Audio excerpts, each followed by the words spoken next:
It's one thing to have information or money stolen from cybercriminals, but attorney Patrick Howard says what was taken from his client left her feeling humiliated. Not only that her medical records may be on the internet, but also naked pictures of her receiving breast cancer treatment. The anonymous Dunmore resident is suing the Lehigh Valley Health Network over its handling of the data breach earlier this year. The healthcare system says it was targeted by a ransomware gang with ties to Russia. LVHN refused to pay the ransom.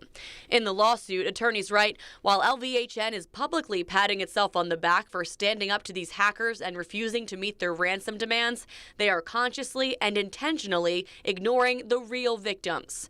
Howard says there's about 2,700 of those victims who now have naked photos of them on the dark web. What was the thought process in deciding, yeah, we'd rather let these pictures get out the door than pay this ransom or demand, whatever you want to call it, to prevent that from happening?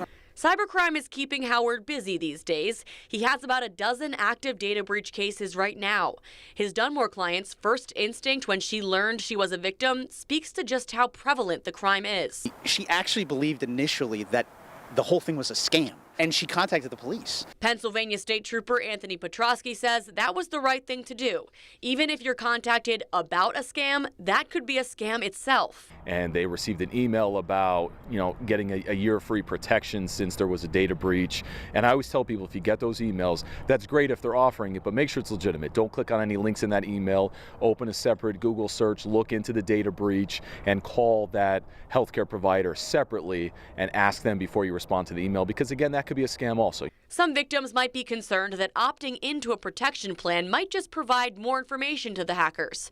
But Petrosky says the benefits outweigh the risks. It's tough. You could play what ifs with everything. If there's a data breach at an institution and they offer you that protection plan for up to a year, it's a good idea to take it. It's going to help. It's a red flag for creditors. But in a lot of cases, once the damage is done, there's just not much you can do. That's true of the cancer patients whose photos are now floating around the dark web. While they might get money from the lawsuit, those photos are likely never going away. Yeah, I'm not sure what else I can do. We've tried talking to the hospital system and imploring them as to, the sense, how sensitive this really is. And, that they've made their decision. So if this happens to you, what should you do? First, verify the source of every email you receive about the hack. Then call the company where your data is stored. Don't click on any links until you do that. Then monitor all of your accounts, and if you have to, freeze your credit cards. As for the lawsuit, the hospital system says it does not comment on active litigation. Elizabeth Worthington, Newswatch 16.